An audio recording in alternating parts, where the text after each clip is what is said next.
All right.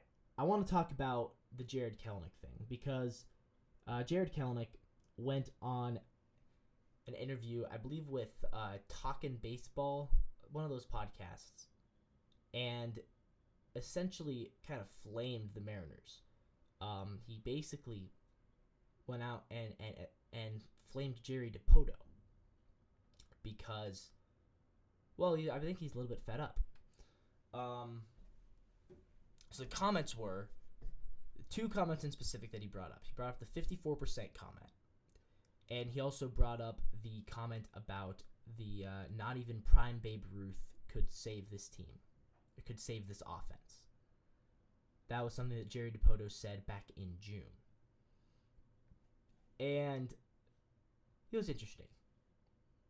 Kelenic, of all the people to say this, I think the fan reaction to this has generally not been good towards Jared Kelenic, which I appreciate that. I think had it been somebody else, had it been a player with a little bit more credibility to his name, it would make a little bit more sense.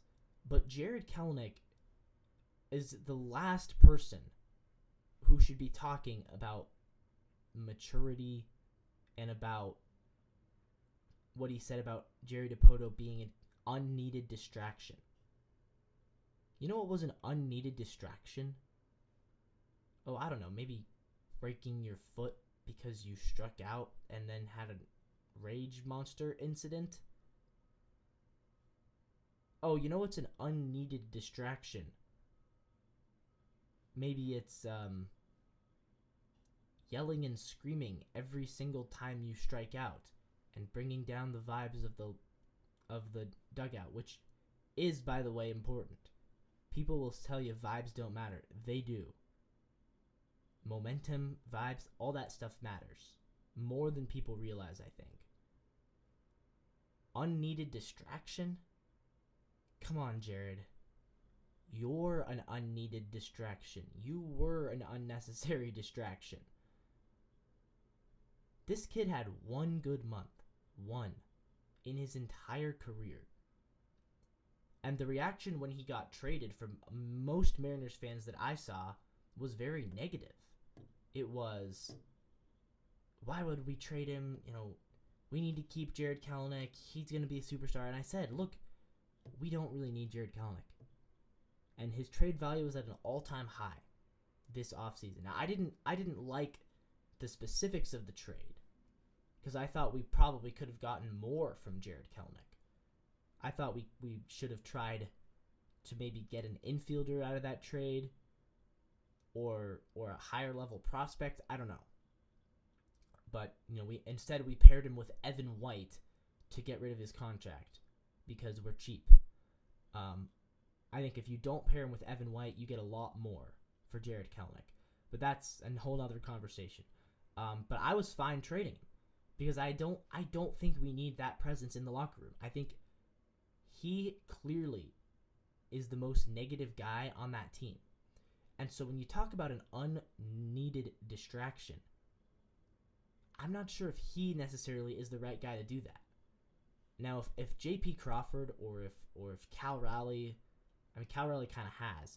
If J.P. Crawford, Julio, you know, one of those guys, George Kirby, was to come out and say, yeah, like, we were all a bit fed up with Jerry Dipoto, that would be a lot more newsworthy, I think. But those guys haven't said anything like that. Now, maybe that is how they're feeling. Maybe there really is a kind of attitude of contempt towards Jerry Dipoto because of some of his comments. If that's the case, then we have an overarching problem in Seattle of the team doesn't have much of a backbone. Prime Babe Ruth wouldn't even fix this offense. That's what Jerry Dipoto said. And according to Jared Kelenic, people in the clubhouse were mad at that. Well, let's look at the numbers. At that point, the Mariners were below 500, and they were like the 24th or 25th best offense in the MLB with a very negative point differential.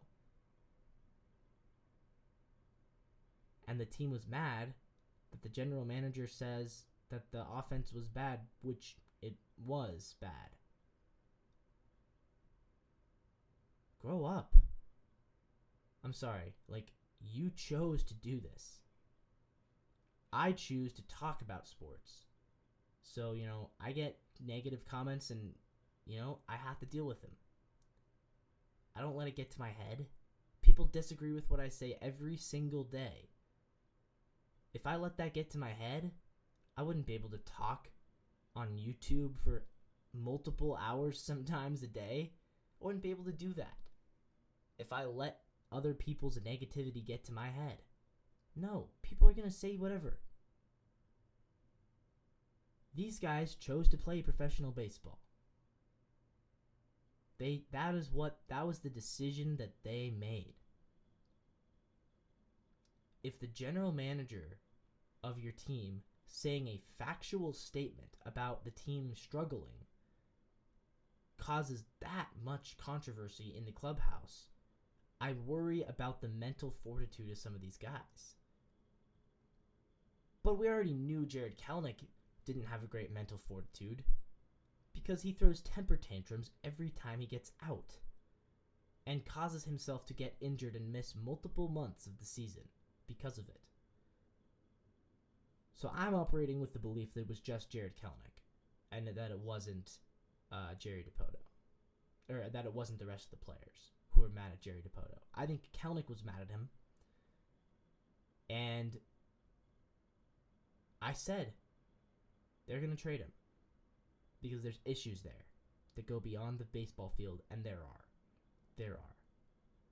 And look, he could go off in Atlanta.